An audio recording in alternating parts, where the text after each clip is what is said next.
नमस्कार दोस्तों, स्वागत है आपका हमारे क्रिकेटिंग चैनल कैंडिडेट क्रिकेटिक्स पे, जहाँ पर बात होती है क्रिकेट की, वो भी बिल्कुल साफ सीधी, बिना किसी फिल्टर के। मैं हूँ रोहित और आज हम बात करेंगे कल खेले गए मैच गुजरात वर्सेस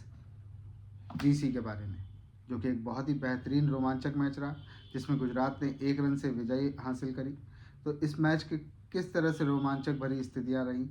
आइए शुरू करते हैं इस मैच के बारे में आंखों देखा हाल। तो टॉस जीता दिल्ली के कैप्टन अक्षर पटेल ने और पहले गेंदबाजी का निर्णय लेते हुए गुजरात को पहले बैटिंग करने का न्योता दिया, जिसमें गुजरात के लिए ओपन करने आते हैं साई सुदर्शन और शुभमन गिल, और डीसी के लिए बॉलिंग का ओपन करने के लिए आते हैं डीसी के मुकेश कुमार, जिसके पहले ओवर में 11 रन मारकर इस में अपने पॉजिटिव इंटेंट को खूब जायज़ा देते हुए जीटी के दोनों बल्लेबाजों ने पहले से ही अटैकिंग शुरुआत स्टार्ट कर दी। पारी का दूसरा ओवर डालने आते हैं दिल्ली के लुंगिडी एनगिडी, जो कि शुभमन गिल और साई सुदर्शन को इस ओवर में खामोश रखते हुए मात्र 7 रन देकर एक बेहतरीन ओवर डिलीवर करते हैं, जिससे एक प्रेशर क्रिएट हो जाता है गुजरात के बैटर्स के ऊपर, और जिसका फ़ायदा अगले ओवर में मुकेश कुमार उठाते हुए ओवर की दूसरी ही गेंद पर साई सुदर्शन का विकेट निकालने में कामयाब हो जाते हैं, जिसके चलते मात्र 9 रन देकर डीसी की टीम को पहली सफलता हासिल हो जाती है। और इस ओवर में मात्र 3 रन के स्कोर पर जीटी की टीम अपना पहला विकेट गंवाते हुए मात्र 27 रन 3 ओवर में बना पाती है। चौथे ओवर में अक्षर पटेल को शुभमन गिल और जॉस बटलर आड़े हाथों लेते हुए ताबड़तोड़ बेहतरीन 13 रन बनाते हैं और टीम के मोमेंटम को वापस करने में लग जाते हैं, जिसकी सफलता आगे भी उठाते हुए पारी के 5वें ओवर में मुकेश कुमार को जॉस बटलर बेहतरीन ताबड़तोड़ 23 रन मार देते हैं और पावर प्ले को जीटी के नाम कर लेते हैं। लेकिन पावर प्ले का आखिरी ओवर, छठा ओवर, लुंगिडी एनगिडी जॉस बटलर के सामने उनको खामोश रखते हुए मात्र 5 रन देकर जीटी की टीम को पावर प्ले से काफ़ी हद तक बाहर भी करने में सफल रहते हुए 68 रन पर रोक देते हैं। 68 रन पर एक विकेट पावर प्ले में ही जीटी के बल्लेबाज बना पाते हैं। पारी का 7वां ओवर लेके आते हैं अक्षर पटेल, जो कि बेहद इकोनॉमिकल 9 रन देकर एक मैच में रोमांचक मोड़ लाने की कोशिश करने लगते हैं और प्रेशर क्रिएट कर देते हैं, जिसका फ़ायदा उठाते हुए अगले ओवर में कुलदीप यादव जॉस बटलर का विकेट निकालते हैं और मात्र 8 रन देकर बेहद ही इकोनॉमिकल ओवर डिलीवर, जिससे डीसी के बॉलर्स धीरे धीरे शिकंजा कसना स्टार्ट कर देते हैं जीटी के बैट्समैन पर। 9वें ओवर में भी मात्र 5 रन देकर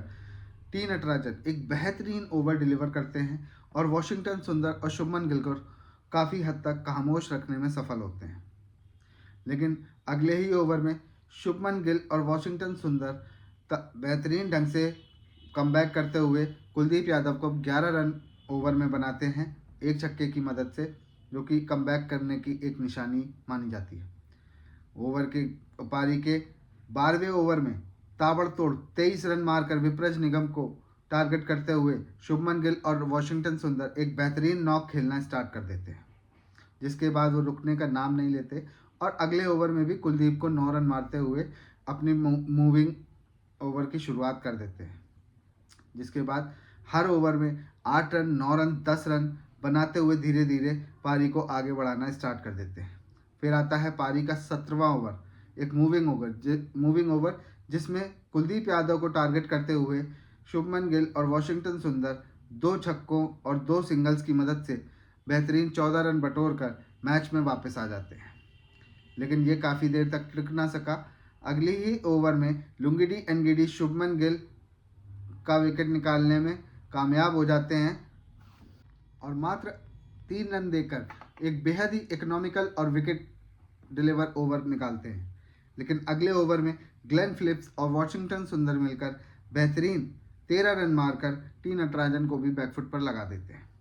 लेकिन और पारी के आखिरी 20वें ओवर में बेहतरीन 12 रन बनाकर 210 रन का टारगेट अचीव करते हुए अपनी पारी को बेहतरीन ढंग से आगे बढ़ाते हुए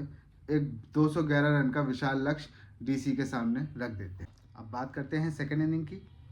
डीसी के लिए ओपन करने आते हैं केएल राहुल और पथुम निशंका,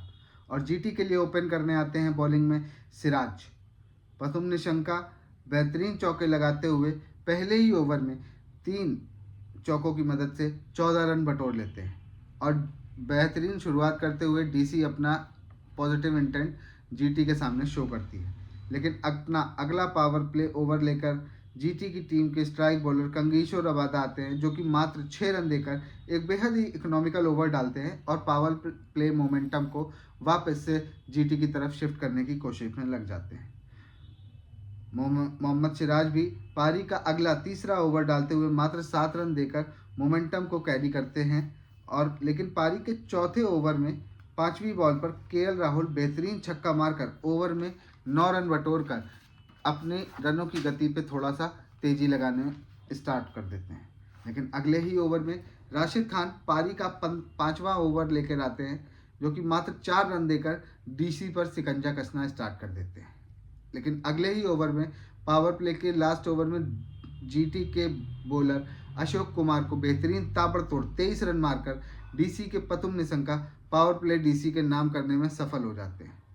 जिसके चलते डीसी की टीम पावर प्ले में 63 रन बनाने में कामयाब हो जाती है बिना कोई विकेट गंवाते हुए। फिर आते हैं जीटी के इम्पैक्ट प्लेयर पारी का 7वां ओवर लेकर प्रसिद्ध कृष्णा, जिसमें डीसी के बैट्समैन 8 रन बनाने में कामयाब हो जाते हैं। लेकिन अगले ही ओवर में जीटी के राशिद खान मात्र 5 रन देकर वापस रनों पर लगाम लगाने में कामयाब होते हैं। डीसी का प्रेशर क्रिएट करते हुए डीसी की टीम अब नॉकिंग के लिए श्रिंक होने लगती है, जिसका फ़ायदा उठाते हुए जीटी के प्रसिद्ध कृष्णा अपने ओवर की पहली ही गेंद पर डीसी के पथुम निशंका का विकेट लेते हैं और मैच में अपनी टीम के लिए पहला ब्रेक थ्रू लेकर मोमेंटम को शिफ्ट करने की कोशिश में लग जाते हैं। लेकिन जिसको डीसी के केएल राहुल बेहतरीन 2 चौके और कमाल के 2 छक्के लगाकर पूरी तरह से फ्लिप कर देते हैं और ओवर में 21 रन भी बटोर लेते हैं और अपना 50 कंप्लीट करते हैं। फिर पारी के 10वें ओवर में जीटी के राशिद खान डीसी के दिल्ली कैपिटल्स के नीतीश राणा को साई सुदर्शन के हाथों कैच कराकर डीसी को दूसरा झटका देते हैं। अगले ही गेंद पर समीर रिजवी को बोल्ड कर गुजरात टाइटंस को गेम में वापस ले आते हैं, जिसके चलते दिल्ली कैपिटल की टीम 10 ओवर में 100 रन के पार चली जाती है 110 रन पर, माफ़ी चाहूँगा 102 रन पर, और बहुमूल 3 विकेट खोकर बना पाती है। लेकिन अगले ही ओवर की पहली गेंद पर 6 लगाकर मैच में 11वें ओवर में बेहतरीन 11 रन बनाकर रिक्वायर्ड रन रेट के साथ बने रहने का प्रयास डीसी के बैट्समैन करने लगते हैं। अगले ओवर में गुजरात टाइटंस के अशोक कुमार मात्र 6 रन का ओवर देकर दिल्ली कैपिटल्स पर दबाव बनाने में कामयाब हो जाते हैं और अपने पहले ओवर में मात्र 23 रन खाने के बाद बेहतरीन कमबैक करते हैं, जिसके चलते अगली पारी के 13वें ओवर में कमाल के 12 रन बटोरने में डीसी के बल्लेबाज कामयाब रहते हैं। लेकिन ओवर के बाद डेविड मिलर इंजर्ड होकर बाहर चले जाते हैं। फिर आते हैं गुजरात टाइटंस के राशिद खान अपने स्पेल का आखिरी ओवर लेकर, जिसमें भी ओवर की आखिरी गेंद पर दिल्ली कैपिटल्स के कप्तान अक्षर पटेल का बहुमूल विकेट लेकर जीटी को मैच में बराबरी पे लाके खड़ा कर देते हैं। अपने 4 ओवर के स्पेल में बेहतरीन 3 विकेट लेकर अपना काम करते हैं। फिर गुजरात टाइटंस के कंगीसो रबादा अपने स्पेल का तीसरा और पारी का 15वां ओवर लेकर आते हैं, जिसमें मात्र 8 रन देकर दिल्ली कैपिटल्स को प्रेशर में डाल देते हैं, जिसके चलते दिल्ली कैपिटल्स की टीम 15 ओवर में मात्र 142 रन पर अपने 4 विकेट गंवा देती है और अब आखिरी 30 गेंदों में दिल्ली की टीम को 69 रन की आवश्यकता पड़ जाती है। फिर अगले ओवर में दिल्ली कैपिटल्स के बेहतरीन बैट्समैन 16 रन बनाने में कामयाब हो जाते हैं और अगले ही ओवर में ट्रिस्टन स्टब्स आउट हो जाते हैं, जिससे वापस से प्रेशर दिल्ली कैपिटल्स पर क्रिएट हो जाता है। अब जिसके चलते डीसी का मैच जीतना मुश्किल लग रहा था। फिर डेविड मिलर मैच में वापस बैटिंग करने आते हैं, लेकिन ओवर की आखिरी गेंद पर केएल राहुल अपना विकेट गंवाते देते हैं, जिसके चलते जीटी की टीम पूरी तरह से मैच को अपने कब्जे में लेने में कामयाब हो जाती है। आखिरी 2 ओवर में दिल्ली कैपिटल्स को अब 36 रन बनाने थे और 19वें ओवर को लेके आते हैं मोहम्मद सिराज, जिसमें दिल्ली कैपिटल के बैटर डेविड मिलर बेहतरीन बल्लेबाजी करते हुए 23 रन बनाने में कामयाब होते हैं और मैच में वापस से दिल्ली कैपिटल्स को लेने में कामयाब हो जाते हैं और मैच के बेहतरीन कमबैक करते हुए, जिसके चलते डीसी की टीम आखिरी ओवर में मात्र 13 रन की आवश्यकता रह जाती है जीत के लिए। गुजरात टाइटन की तरफ से ओवर डालने आते हैं प्रसिद्ध कृष्णा, जिनकी पहली गेंद पर बेहतरीन चौका लगाकर डीसी की टीम अपने इंटेंट को साफ दिखा देती है कि वो इस मैच में जीत के लिए आए हैं। लेकिन अगली ही गेंद पर दिल्ली के ऑलराउंडर विपरज निगम अपना विकेट गंवा देते हैं और वापस गुजरात टाइटंस की गेम में वापस आ जाती है। अब दिल्ली की एकमात्र उम्मीद रह जाते हैं डेविड मिलर, जो कि नॉन स्ट्राइकर एंड पे थे। फिर तीसरी गेंद पर कुलदीप यादव सिंगल बटोरने में कामयाब होते हुए डेविड मिलर को स्ट्राइक पे ले आते हैं और अगली ही गेंद पर डेविड मिलर एक बेहतरीन स्ट्राइक लगाते हुए स्ट्रेट डाउन द ग्राउंड 6 मारते हैं, जिसके चलते अब मैच एक तरफा बनते हुए 2 गेंदों पर 2 रन जीत के लिए रह जाते हैं दिल्ली कैपिटल्स को, जो कि सब मानने लगते हैं कि दिल्ली अब इस मैच में विजयी हो चुकी है। लेकिन अगली ही गेंद पर बेहद रोमांचक स्थिति बनते हुए गेंद डॉट हो जाती है, कोई रन नहीं आता है, जिसके चलते आखिरी गेंद पर 2 रनों की आवश्यकता रह जाती है डेविड मिलर को अपनी टीम को जीत दिलाने के लिए। लेकिन प्रसिद्ध कृष्णा बेहतरीन बॉलिंग का मुजाहरा देते हुए उस बॉल को बाउंसर के रूप में डेविड मिलर से मिस कराकर रन आउट कर देते हैं कुलदीप यादव को और मैच में 1 रन से अपनी टीम को विजय दिलाते हैं। इस मैच में डेविड मिलर का मैच अवेयरनेस ना होते हुए उस 5वीं गेंद पर सिंगल ना लेना, उसको डॉट करा देना एक बहुत ही निराशाजनक प्रदर्शन रहा डेविड मिलर की तरफ से, क्योंकि मैच बनाया भी आपने और मैच गंवाया भी आपने। इस तरह से दिल्ली की टीम इस मैच को हार जाती है और गुजरात टाइटंस इस सीज़न अपना पहला जीत दर्ज करने में सफल रहती है। अगर हमारी वीडियो आपको अच्छी लगी हो तो इसी तरह प्यार देते रहें, लाइक करें, शेयर करें, सब्सक्राइब करें। मिलते हैं अगली वीडियो में जो आने वाले मैचेस की होगी।